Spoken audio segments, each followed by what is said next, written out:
Hey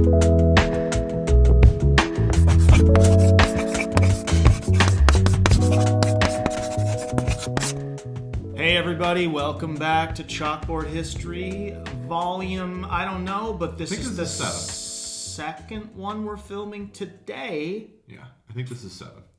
Last Wednesday in March of 2023. It's a beautiful day outside. The trees are coming into bloom. No, trees don't bloom. Trees are about to leaf out. Flowers are blooming. Little baby birds are being born, and here we are. It's very cold outside, so I don't know what you're talking about. Oh, for God's sakes. You're from... Yes, it is not it's cold. What, it was 32 degrees this morning. Well, it's 46. Okay, so thin sheet of ice covering up all my pollen. Hey, my God, just a couple weeks ago it was, I'm fried because you were in the sun. Now you're complaining about it being cold. My goodness gracious. I can't win, so it's fine. So happy times, here we are at Rippavilla, and today, well, this morning, we're going to talk about the Battle of Spring Hill, which has been discussed and written about, I think, since probably the day after the Battle of Franklin, when everybody was like, what the hell happened? Yeah. How did we get away? Or how did they get away? And you know, it is, I think, was perhaps the greatest mystery of the Civil War. Shameless self-promotion and other promotion. Jamie Gillam's book, The Battle of Spring Hill, is a must-read. I met Jamie years ago. He certainly changed some of my thinking about Spring Hill. He and I don't come to all the same conclusions, but the book is solid, filled with maps, lots of really cool accounts. Yours truly, focused about a third of the Spring Hill, as I called it, Spring Hill Affair. And is it true that if they order it online and they use the promo code dispatch, they get $2 shipping and you'll even sign the book for them? I might sign the book if our gift shop coordinator, manager extraordinaire, Bill Clark, is on his game. There we go. I can't speak about Jamie signing his book, but I can certainly take care of mine. And I chased this thing for years. Mm-hmm. You know, I chased this thing when you were just a little professor, still running around. Little professor. Probably in your short pants somewhere in New Orleans.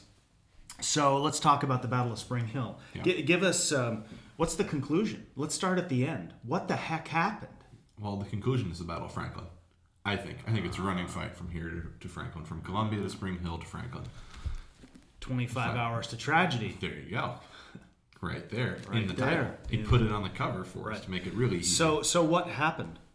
What do you mean what happened? Well, what's the end? I mean, what happened? Well, the Confederate Army's objective was to block the Columbia Turnpike, and they didn't do it. And John Schofield carried out an incredibly daring escape, moved his entire army, I would argue, within 300 yards of much of the fighting portion of the Confederate Army. So what happened was, as I reminded someone the other day, instead of just fixating on what the Confederates didn't do, mm-hmm. which is key, and we're going to get into that, what really happened is that the U.S. Army escaped. Yeah. And it was truly an incredible, it's an incredible effort, not just by Schofield, but by the rank and file guys to get out. I don't know if anybody sums it up probably better than John Schofield. He says, Hood went to sleep and I stayed in the saddle all night overseeing the movements of my troops. Right. I mean, it gets right to the point there. So let's focus on a couple of major points. We'll talk a little bit about the battle, but we're really going to talk about what is going on kind of after sundown and into the evening, because that was what I worked to try and unravel, you know, because I was very interested 25 years ago when I was doing the initial research for my first book. You know, was there something to the rumors? So the campaign itself is an effort by John Bell Hood, who's in command of the Army of Tennessee, which numbers about 28,000 infantry and 5,000 cavalry, to cause a lot of trouble, ultimately try and retake the city of Nashville, which has been held by U.S. troops. Lots of people would say, oh, he shouldn't have done it. Well, it doesn't matter whether you think he should have or shouldn't have. I chose to focus on that he did, and that this was a bold offensive move. Mm-hmm. Sherman has to ship troops back here to deal with Hood. So John Schofield, oh, there he is. Yeah, he popped up. Look at There's Hood. There's Schofield. There's Jacob Cox, Opdyke. We've got the whole gang here. Right. All of a sudden, Granberry shows up. So, anyways, Schofield comes back here. He's got about 30,000 men. And his job is to try and slow Hood down, delay his movement so reinforcements can be gathered together in Nashville. And then that sets the stage for, November 21st, 2nd, 3rd, 4th, all the way from Pulaski to Columbia and then here. So early on, I ran into people like old-timies around here who were like, oh, there was never a battle. And that was the first thing I had to come to grips with, is getting a true sense of the tactical events. And even though someone asked me recently, well, you didn't think there was a battle, you called it the affair at Spring Hill. And I said, well, the subtitle seemed redundant if I said a study of the Battle of Spring Hill. I was criticizing you for it. And a study of the Battle of Spring Hill and the Battle of Franklin. Yeah. The Battle of Spring Hill is its own thing. But then there's everything kind of after the fighting flares out. First thing, and you address this. What in the heck, when Pat Claiborne's division stumbles into George Wagner's division, hundreds of casualties, probably 300 or 400 in a matter of a few minutes, around 4 or 4:15 on November 29th, 1864. How did Pat Claiborne have no idea what he was walking into? And where has Nathan Bedford Forrest been all afternoon in figuring out what was actually in front of him? What's going on? So when Hood swings the two corps, Cheatham and Stewart's corps, to the east of Columbia and begins this march behind Schofield, he also sends Forrest cavalry, which preceded the infantry movement, and they're moving a little bit further out east. They arrive sometime around 11, also around the same time that the Federal Infantry Division under the command of George Wagner arrives here in Spring Hill. Forrest engages with Wagner, and this is always kind of fun to say, Wagner beats up Forrest like a red-headed stepchild. I mean, Lane's brigade throws back Forrest once, twice, 3 times, and then... Red-headed stepchild? Yeah, why not? Willie Nelson had a great album, Red-Headed Stranger. Yeah. That's a great album. Yeah. I mean, I've listened to it. You're not going to trash Willie Nelson. No, I'm never going to trash Willie Nelson. Like you trashed Journey a couple of weeks ago. Journey is garbage music. Willie Nelson is good. All right, so... Willie Nelson represents all that is fine and good with the world. So Forrest is a red-headed stepchild. Beaten up by Lane's brigade, beaten up by George Wagner. He goes south down to the Caldwell house, Marion and St. Clair Caldwell's home, makes his headquarters somewhere, either at the house, vicinity of the house, and then either doesn't bother to or waits to tell the Army Command, Hood, and the advance of Cheatham's Corps, Claiborne's division, what's ahead of them. And so then that afternoon, Forrest and I think, is it Tyree Bell's brigade? Of Buford's division. Accompanies Claiborne's division into the attack. And Claiborne pushes sort of northwesterly towards the Columbia Pike. Pause. What? So not just Forrest. Buford knows what they've been up Everything. against. Tyree Bell. These are all experienced soldiers. And I don't have an answer because I've never figured it out. Nathaniel Chairs Hughes actually wrote a great bio on Bell. Never really been much on Buford. I don't think there's a biography on Buford. Obviously, there's been exhaustive work on Forrest. How did these guys not convey this information to the infantry? I have no idea. And I think some of it comes down to maybe command confusion. Some of it comes down to maybe Forrest is just not in his element. I mean, he's a raider at the end of the day. If you're going to pick a cavalryman and you tell me I can only pick between 2 Confederate cavalrymen and I have to choose one to gather intelligence, my choices are Stewart or Forrest, I'm going to go with Stewart. So check it out. So when Bell's brigade is attached to Claiborne's division and the battle is about to commence, Forrest rides right, almost next to Claiborne. Yeah. I don't know. Now, he may and have... I think the other part of it, too, is that we'll never know if Pat Claiborne was told something because he's killed the next day. So Forrest may have said something at that moment, and we won't know. But it does seem, that's to me has always been like the first big domino that falls, because from there everything goes off the track. And Hood, of course, is criticized by later people. Well, he should have been at the front. I was like, well, Lee was never at the front, and Grant. And you could actually argue that Hood is at the front because at the same time that Claiborne is attacking, he's accompanying William Bates' division towards the road. So he's with in active division, just not the one that's engaged at the moment. So here's a little bit of controversy, which I've never considered to be controversy. So Claiborne's division moves forward. He runs into Wagner, all sorts of trouble. Who ordered Claiborne to advance? Cheatham. Right. So William Bates' division, Bill Clark. Yeah. What do you call? I can hear him actually wooing from. He texted me the other day and he said Old Grits. And I was like, who is Old Grits? And he said Bate. I was like, you are a fanboy. You know way more about this guy than pretty much most people. Anyway, so Bate is next up in line. Hood ordered Bate to move because Cheatham wasn't in the vicinity. And Cheatham was with Claiborne's division. And I actually think Jamie and I differed on this, where somehow this is an issue. And I was like, I don't think this is an issue at all. Hood's intent was to have Cheatham's corps, which is 3 divisions, Brown, Claiborne, and Bate, block the road south of town. At least Claiborne and Bate were to move and then wheel to the south. That's why both of them advanced in what is known as an in echelon formation, which is not, the brigades they're staggered.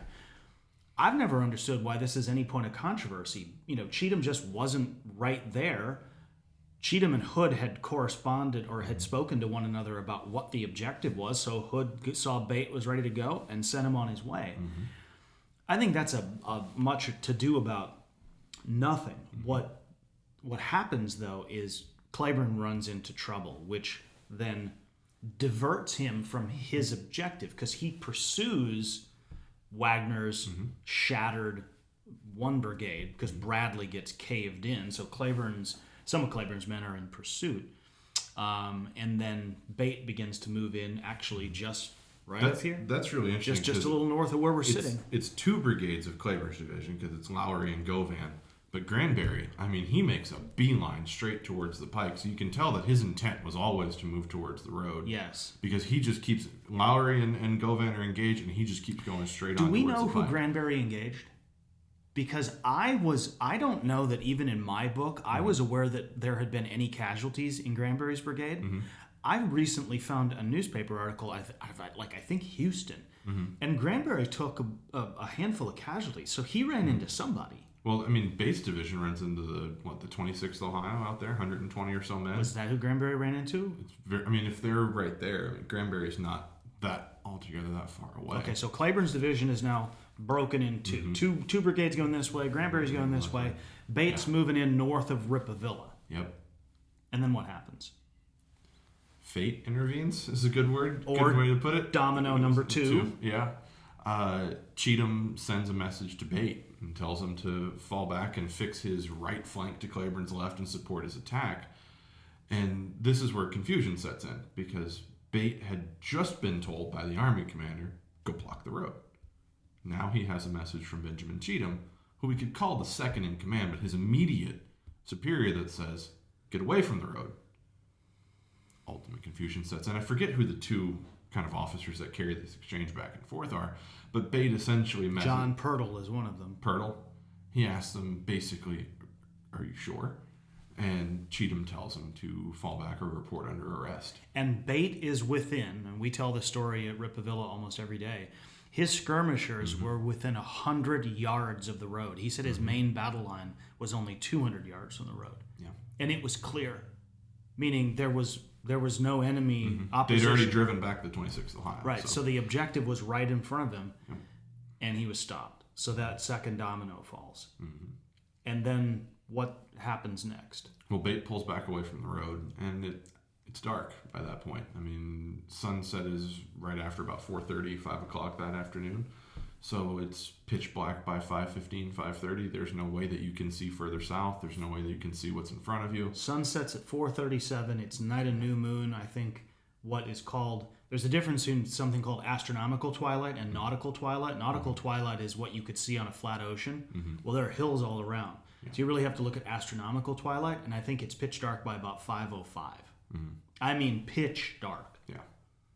And nobody knows what Schofield is up to because Schofield had figured out hours earlier when he started to hear some of the gunfire to the north, which was probably Forrest banging into Wagner.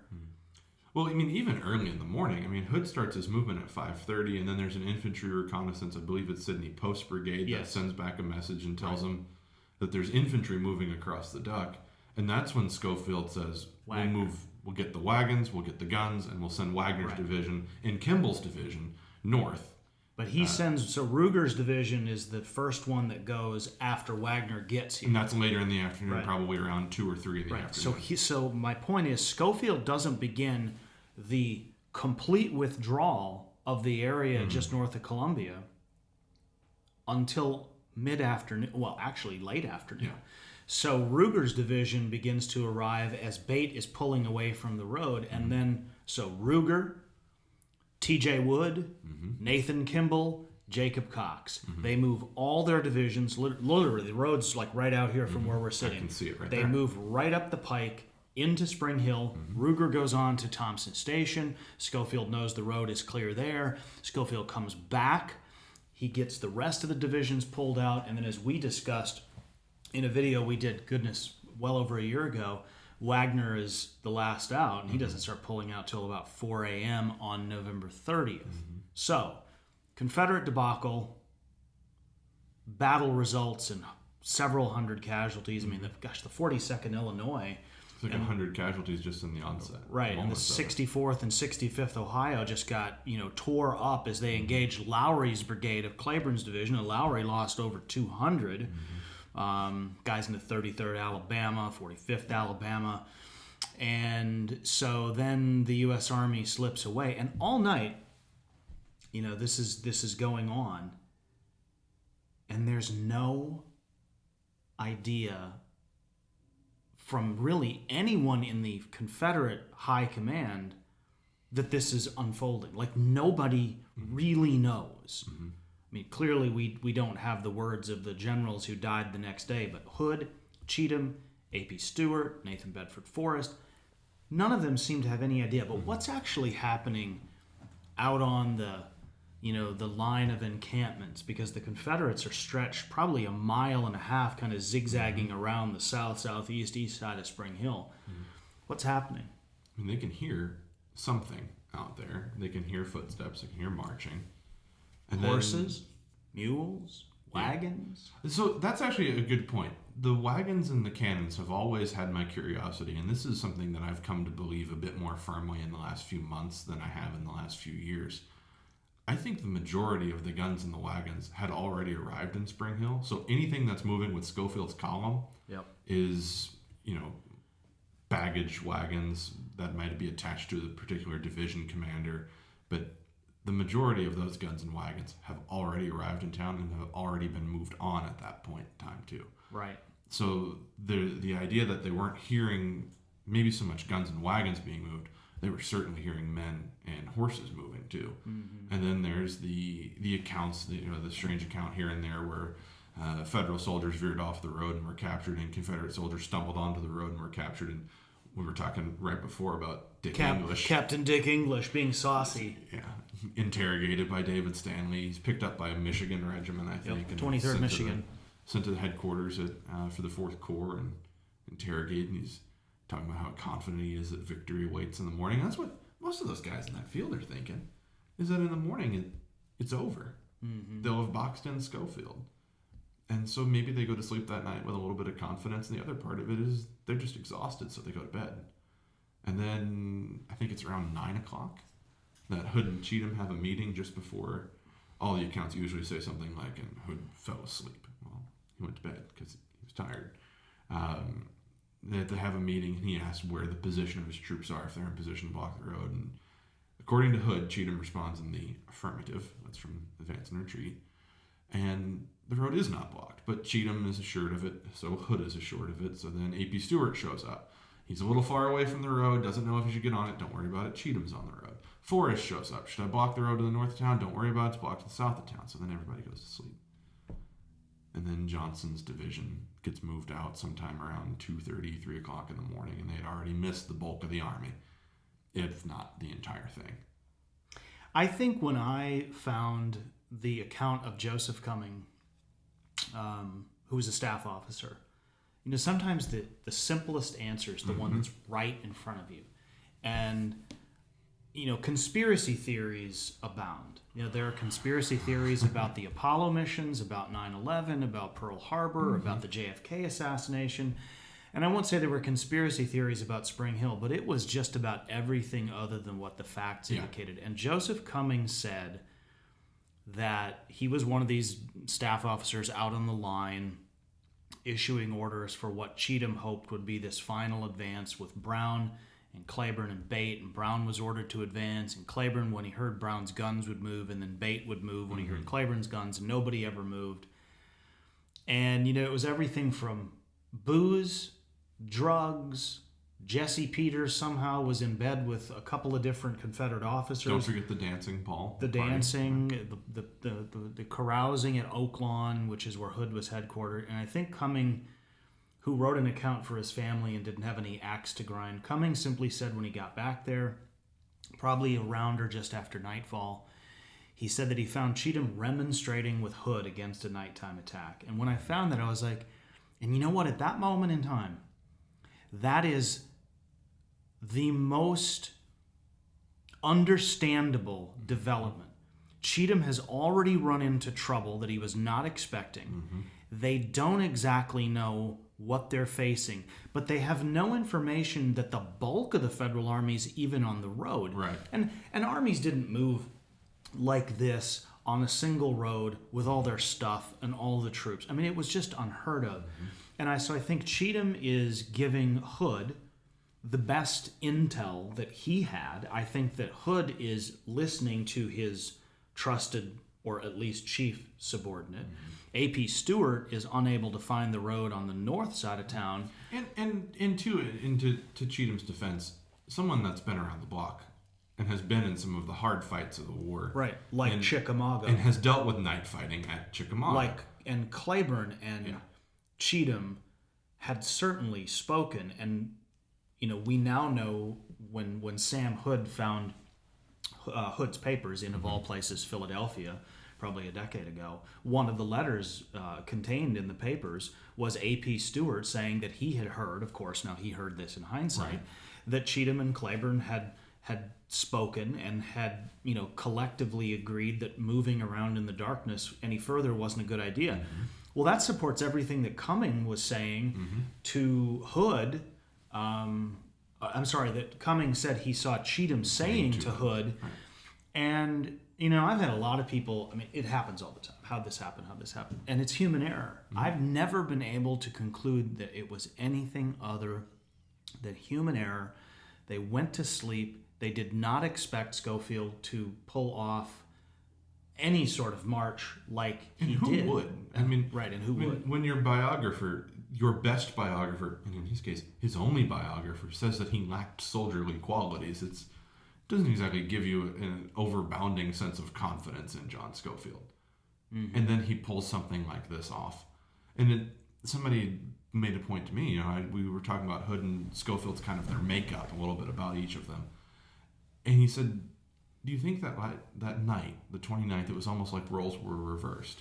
Hood became a little bit more conservative, a little bit more hesitant to attack, and then all of a sudden Schofield comes just rolling out of the box with this aggressive march, this really unprecedented march throughout the night.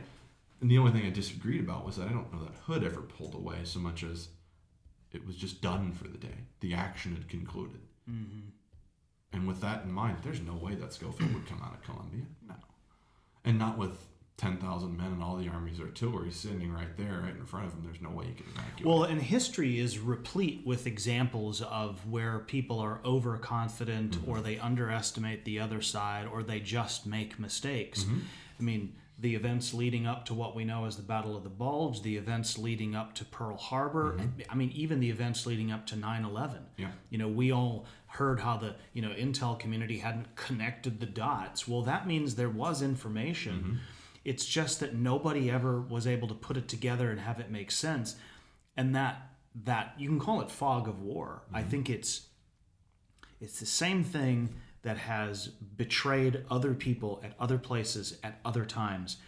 And the tragedy here, not only as I'm looking at Jamie's book, but to bring it up again, 25 Hours to Tragedy, when the Confederates stepped off at, 3 or 4 o'clock, depending on how you're looking at it, if you think 24 to 25 hours into the future, I've taken people down to that area along the creek where Claiborne's men were bivouacked. Mm-hmm. That was their last night on Earth, including Claiborne. And they went to sleep, never anticipating the hellish story that was waiting for them up the road at Franklin. And that is, I think, the most important part of the Battle of Spring Hill story is I think people kind of joked about it and they made fun of it and they minimized it. Mm-hmm. There wasn't a battle. It wasn't that important. Here's one. I got to admit, this just kind of pisses me off, is when people say, well, Schofield could have just moved his army to the west and, advanced up the railroad bed or Carter's Creek Pike. Try moving guns and wagons up a railroad tracks. Right. Jamie and I have talked about this, that if you make that argument, you clearly have never actually been here or understand how an army moves. Mm-hmm. Schofield had one avenue to get north. And it's the best road in the county, too. Well, and if you're going to go west, you're going to have to detour straight west 5 miles just to get to Carter's Creek Pike, which wasn't a good road. You couldn't go east. Yeah. And I think it's just nonsense. It's a misunderstanding of what was playing out. But that next day, I wanted to understand the complexities of the battle, which is actually not that terribly complex. But there were so many unanswered, there's so many gaps, to go back to Forrest. He had asked for a leave of absence about 6 weeks before this because he was just physically worn out. They had just finished a campaign in Middle Tennessee. Right. Yeah. Newsflash, Forrest wasn't immortal, He was made of flesh and bone and he was worn out. And you can see in his actions here that he's not operating. Buford's not, Tyree Bell. I mean, nobody seems to be operating with all their best faculties. Claiborne's not, Cheatham's not, nobody is. And the Federal Army and Schofield and his subordinates just took advantage of the situation. And, here we are, it's 160 years? Almost 160 years afterwards. And we talk about this now every day and allow guests to see what happened here and how it rolled into Franklin. Last thing, November 30th, 1864. Here at Rippavilla. When Hood comes from Oaklawn, which is back that way, about 1.5 miles, somewhere between Oaklawn and here, he begins to understand fully what had unfolded during the night. What's that like by the time he gets to Rippavilla, and then what happens here? I mean, sometime around 2 a.m, he gets a report from Stephen D. Lee down in Columbia that says, at present, there is no enemy to my front. And then... And why? Because they're already gone. Because Cox had pulled out. Yeah, that's the last one. Last division. And then by the 4 or 5 in the morning, Confederate Army starts to wake up. By 5, Wagner's already crossing over the creeks to the north side of town, so he's gone. And then Hood shows up, and I'm going to do this at great risk because I don't know if it can be done or not. But I'm going to put my hands right here, and maybe we can put the video that you and I did on the breakfast at Rippavilla right there. I don't know. Breakfast. The breakfast meeting. Yeah. Like they went to Cracker Barrel. Right. Sat over the old-timer sampler in the sunny side thing. Yeah. Hood and Cheatham... Eating would be the last thing I'd want to do at that moment. I think we would all be sick to our stomachs. And that's the thing is people say, well, John Bell Hood got angry that morning. Yeah, you would have been mad too. Yeah. Let's face it. Yeah, I can get angry at a lot less than what he encountered that morning. Yeah. So Hood tells Cheatham, put your men on the road. Don't stop till you find Schofield. In his mind, he's thinking this is the last possible opportunity he has. He has to catch Schofield between Spring Hill and the Brentwood Hills. Back up a second. You know what? Here's something else. He tells Cheatham to get his men on the road. Except who leads the advance to Franklin? It's not Cheatham. It's Stewart's Corps because they arrive at Lewisburg Pike. Which means that Hood, I think at some time, whether it's before, there are orders issued to Stewart, get on the road and get after the enemy. I think that movement begins. Because Forrest has already moved and Stewart has already moved. And Forrest splits his cavalry and he's moving up all 3 pikes, Lewisburg, Columbia, Carter's Creek Pike. Then the orders are to Stewart, get on the road, get after the Yankees. Then Cheatham. And we know that John Brown, who wasn't at the meeting because he said he wasn't at the meeting, but he had heard that Hood was wrathy as a rattlesnake, and so he heard that certainly from Cheatham, and I suspect he probably was. Did anything happen at Rippavilla? You really think anything happened here? I don't think they had a formal breakfast meeting where Susan Shares gave them biscuits and ham and gravy and fried chicken. I think they certainly had a discussion somewhere either at or near the house. Right. And then it's as simple as two soldiers coming together and a commanding officer looking at a subordinate and saying, go do your job. Last thing about spring, about that morning, and I wrap up this episode. There is a little, it's a small detail, but it works its way out in December, early December, when the Army's at Nashville. Hood had put in, he'd notified Richmond that he wanted Cheatham to be promoted. Yep. Because Cheatham's a major general, and he wanted him to be promoted to lieutenant general. He withdrew that. And then retracted the withdrawal. Yeah. Because he said that he and Cheatham had a discussion, and I am telling you, I bet I was going to say my right leg, but somebody already lost that one. Somebody already lost that one. I'll bet you $5 that the conversation was about tap the table. Tapping. That's always good for the soundboard. They talked about Spring Hill because he said that Cheatham had, basically apologized for what had happened. I don't really know the details of it. Cheatham said there was never such a conversation, and that cannot be true because Hood had no reason to just make up this story. I think there was a conversation, and why wouldn't there be? Because in the aftermath of Franklin, how could you not just sit down and say, what the heck happened? I know now what I didn't know then, and I wish I had done more, something to that effect. And so I think that's another one of those cases where people just said, well, Hood had to be lying. I was like, why would he be lying? I think that's the other thing too, is that you talked about this kind of earlier, is that there are the people that say that Hood should have never tried it, should have never attempted it. Really, if you look at the campaign, from the moment that he gets all of his supplies, he crosses over the Tennessee River, gets to Columbia, everything had been moving textbook.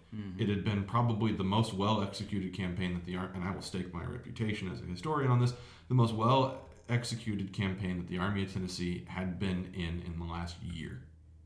Because aside from withdrawing all around Atlanta, they had done nothing this successful and on the offense in a year. They get all the way to Columbia, everything's going fine. They start the movement to Spring Hill, everything's going fine. It's the first the first domino falls, and then everything starts to slow down, and that well-oiled machine that had worked so well falls apart at the last possible second. Right. And at the moment that it absolutely has to work perfectly, the wheels come off the cart. So I think in conclusion, we sometimes look at the Battle of Spring Hill and the Battle of Franklin as if they're separate events. Over time, I've come to see that it's really a 24 to 36 hour period that you have to understand as a whole. It is a little bit like looking at the first and the second day at Gettysburg. The second day doesn't happen the way that it does without the first day. Or you could look at day 2 and day 3. Probably a better example. Day 3's, big attack is all as a result of day 2. But this is all bound together. And you have to come to Spring Hill. You have to come to the battlefield. You have to visit Rippavilla. I think to really understand Carter House, Carnton, the Battle of Franklin. And we're just thrilled to death to be here managing not only this site, but really being at the forefront of interpreting a story that really has both Spring Hill and Franklin have emerged from the ashes. And the best way over the last decade or two. Best way to do that is to take the campaign tour.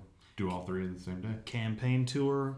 We offer battlefield tours at both places. You can't go wrong with, I think, the most exhaustive studies of the campaign. I don't know about Jamie, but I can say I challenge anyone to write something that has more detail, that explains the story better, because I think that the old myths and legends did a disservice to this, and I think that the modern era of interpretation really allows visitors a much better understanding of what happened here. Last thoughts, Professor? I don't know, but apparently we have to come up with a question to... What's the question? People. I don't Question know. for guests to comment on. I don't know. Who's responsible? That's too easy. Why not? Okay, fine. Who's responsible? Who is responsible, or what do you... Who's responsible, or if you don't like that question, what is the most interesting part of this story to you? Yeah. I'd Comment be interested away. to see how many people talk about Schofield. And if you say anything about Hood being on laudanum, you're likely to get some sort of pushback on that. Very likely. All right. Anything else? That's it. Thanks for watching.